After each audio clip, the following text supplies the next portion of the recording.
Hai teman-teman, ketemu lagi dengan saya, Lucy Diniunizar dari Polbangtan Bogor.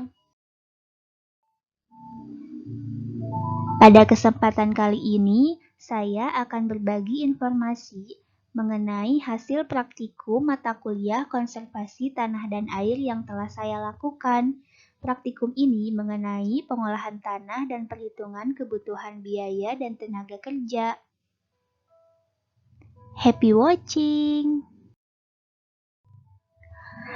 Praktikum mata kuliah konservasi tanah dan air ini dilakukan pada bulan Januari sampai dengan bulan Februari 2021 yang berlokasi di Desa Cisontrol, Kecamatan Rancah, Kabupaten Ciamis. Tanah sebagai media tumbuh tanaman memiliki fungsi yang cukup penting bagi tanaman, di antaranya sebagai sumber hara tanaman, sumber air tanaman, tempat tumbuh dan berkembangnya tanaman. Agar tanah dapat berfungsi secara optimal sebagai media tumbuh tanaman, pengolahan tanah merupakan kegiatan yang harus dilakukan karena dengan pengolahan tanah, akar tanaman dapat berkembang dengan baik dan absorpsi hara oleh tanaman berada dalam kondisi yang optimal. Pengolahan tanah merupakan suatu usaha untuk memperbaiki dan meningkatkan produktivitas tanah dengan memecah partikel menjadi lebih kecil sehingga memudahkan akar tanaman mendapatkan makanan. Pengolahan tanah dalam rangka mempersiapkan lahan tanam membutuhkan peralatan untuk memudahkan dalam pengolahan lahan. Terdapat 3 macam sumber tenaga dalam melakukan pengolahan, yaitu tenaga manusia, tenaga hewan, dan tenaga mesin atau traktor. Berikut adalah hasil wawancara yang telah saya lakukan kepada petani, bahwa pengolahan tanah yang dilakukan oleh petani padi sawah di Desa Cisontrol, Kecamatan Rancah adalah dengan mengandalkan tenaga manusia dan mesin, yaitu berupa cangkul dan traktor, perpaduan antara pengolahan tanah secara tradisional dan modern. Karena tidak semua lahan berupa hamparan, maka penggunaan mesin dalam pengolahan tanah disesuaikan dengan karakteristik lahan. Berikut adalah fase pengolahan tanah sawah yang dilakukan oleh petani padi sawah di Desa Cisontrol, diawali dengan sanitasi dan perbaikan pematang sawah, lalu pencangkulan, lalu pembajakan dan penggaruan, yang terakhir adalah perataan hingga lahan sawah siap tanam. Ada beberapa kegiatan pengolahan tanah sawah yang berkaitan dengan teknik konservasi tanah dan air, yaitu pada saat pengolahan tanah sawah juga dilakukan perbaikan dan pengaturan pematang sawah serta selokan. Pematang sawah dibuat agak melebar untuk mencegah erosi tanah, serta membenamkan sisa tanaman atau jerami ke dalam tanah sawah untuk menambah kandungan organik dalam tanah.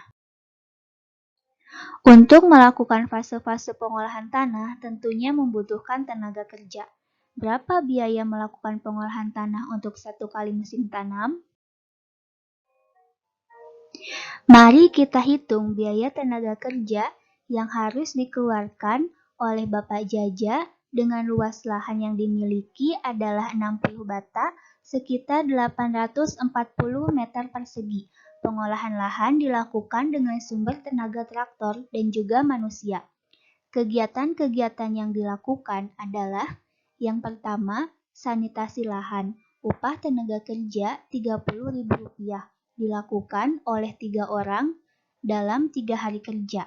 Maka jumlah biaya tenaga kerja untuk sanitasi lahan adalah Rp270.000. Kegiatan yang kedua adalah perbaikan pematang sawah. Upah tenaga kerja Rp60.000 dilakukan oleh 1 orang dalam 2 hari kerja, maka biaya tenaga kerja untuk perbaikan pematang sawah adalah Rp120.000. Kegiatan yang ketiga adalah pencangkulan. Upah tenaga kerja Rp60.000 dilakukan oleh 1 orang dalam 2 hari kerja, maka biaya tenaga kerja untuk pencangkulan adalah Rp120.000. Kegiatan yang selanjutnya adalah pembajakan dan penggaruan. Upah tenaga kerja adalah 3.500 per bata dilakukan oleh satu orang dalam satu hari kerja, maka jumlah biaya tenaga kerja untuk pembajakan dan penggaruan adalah Rp210.000. Kegiatan yang selanjutnya adalah perataan. Upah tenaga kerja Rp60.000 dilakukan oleh satu orang dalam satu hari kerja, maka jumlah biaya tenaga kerja untuk perataan adalah Rp60.000. Bila dijumlahkan untuk kegiatan keseluruhan adalah Rp780.000. Jadi, biaya tenaga kerja untuk satu kali musim tanam yang harus dikeluarkan oleh Bapak Jaja adalah Rp780.000. Yang selanjutnya adalah ulasan video. Video yang pertama dengan judul Pertanian dengan Pertanian Konservasi. Pertanian konservasi yang dilakukan oleh petani di Desa Sekaroh, Kecamatan Jerowaru, Lombok Timur, Nusa Tenggara Barat dapat meningkatkan produktivitas tanaman serta meringankan biaya produksi. Pertanian ini juga berdampak pada kesejahteraan petani, meskipun pada awalnya petani tidak mempercayai anjuran dari fasilitator untuk melakukan pertanian secara konservasi. Video yang kedua berjudul Cara mengolah lahan gambut. Bapak Priyono memiliki lahan gambut ombrogen yang memiliki ketebalan mencapai 5-7 meter. Meskipun begitu, lahan gambut tersebut dapat dimanfaatkan secara optimal dengan memperhatikan cara pengolahannya. Karena Bapak Priyono sangat yakin bahwa lahan gambut sangat memiliki potensi untuk ditanami apabila memperhatikan cara pengolahannya.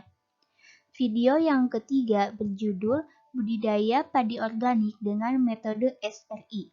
Daerah Munduk Jemeng dan Munduk Mumbul, Subak Sangeh, Bali telah melakukan teknologi budidaya padi organik dengan metode SRI, yaitu budidaya padi yang spesifik lokasi berbasis kearifan lokal. Tidak hanya untuk memenuhi kebutuhan beras, tetapi juga memperhatikan lingkungan dan keberlanjutan budidaya. Hasil dari budidaya organik ini berupa produk dengan kualitas tinggi.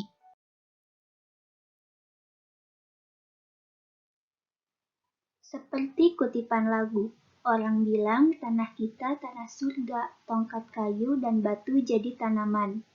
Meskipun dengan melakukan pengolahan tanah minimum ataupun maksimum, tanah di Indonesia memang sudah memiliki kesuburan yang sangat baik.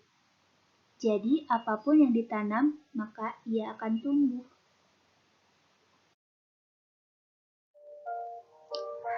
Cukup sekian informasi mengenai hasil praktikum yang telah saya lakukan.